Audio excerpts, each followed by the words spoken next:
Now we have a keynote speech from Ms. Vaishali Rastogi, the Managing Director, APAC, and Senior Partner in Boston Consulting Group, who will be discussing boosting women in tech.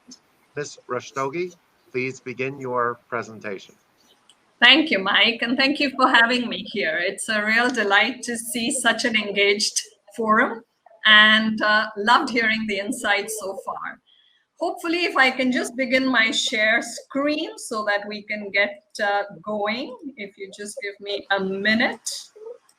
And okay, I hope everybody can see the screen now.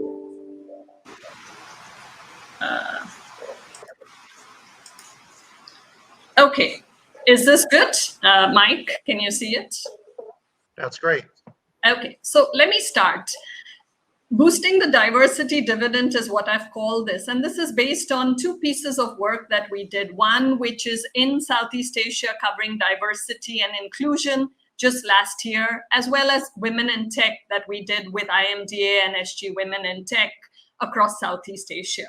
And, you know, there's been numerous studies done. So why have we done yet another one? And I think what we wanted to do was really pinpoint what are some specific call to action in this part of the world, particularly in Asia, when it comes to boosting the diversity dividend. And if I just touch on a few highlights, I mean, the case for change, I think there have been so many studies. I guess I don't need to add to that.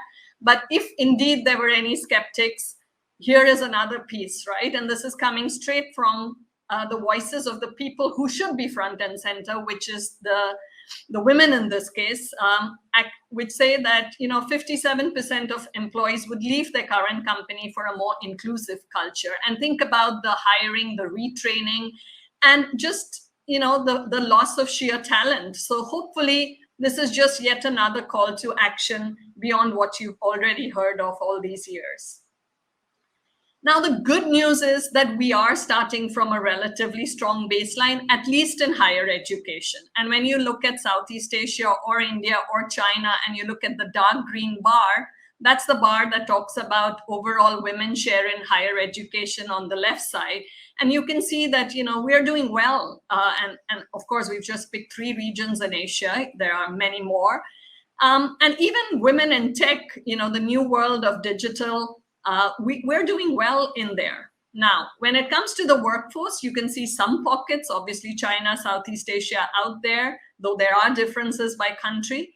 And of course, there are some that, we need to continue to pace the game. But at least we have a very good starting point. Now, if we have this, what more can we do to boost this diversity dividend? And, I would say it's also just the basics. And all of us here in this forum should stand up and ask for some of these things, which is, if you look at diversity and inclusion programs, if you look at how many exist in, these are based on our respondents, the 6,000 that we interviewed. There's only about, say, 60% of companies that have some sort of program. And of course, we can also talk about how effective they are, but just the sheer baseline of having one versus, when you look at the global average. So even a simple step like that could make such a difference.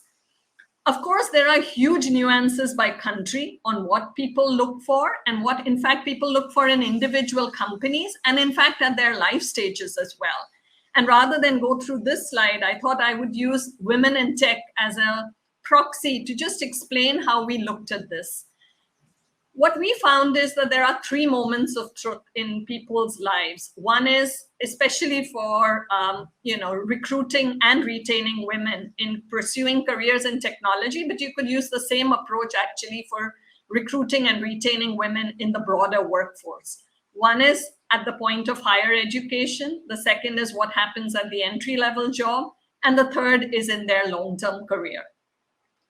And when you look at it, we found that there are very different influencers, as well as, what goes against certain choices. And this is for technology, as I mentioned.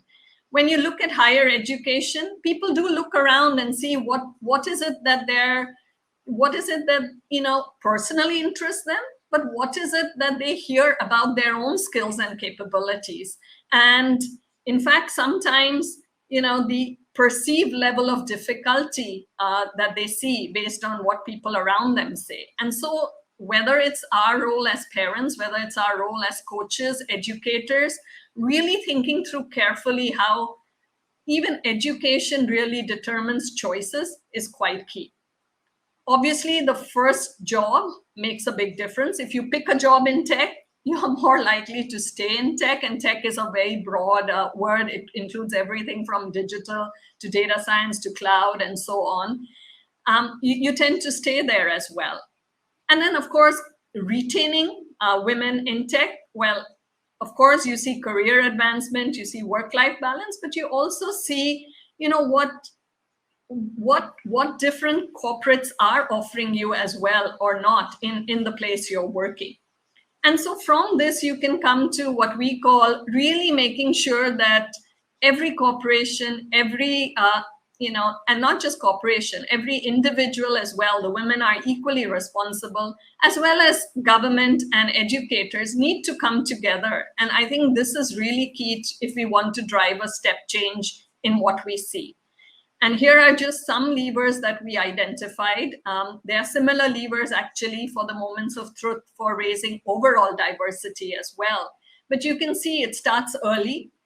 For example, in technology, exposing people to tech subjects, showing them role models and women participating in those events, ensuring that they get career counseling and that the materials are aimed to be tech women friendly or gender friendly, shall I say. And then obviously in the long-term career, making sure that you show that women can be equally successful and have that role modeling and the structural support that they need. I think if we do these, whether it's a simple initiative like having a D&I program that really matters, and then making sure that it really provides the sort of support that encourages both the recruiting and the retention, I think would go a long way, given that we have such a strong baseline of women in higher education to keep them engaged in the workforce for many years to come. I will stop there and I will stop sharing the presentation and see if we have perhaps a moment or two to do Q&A.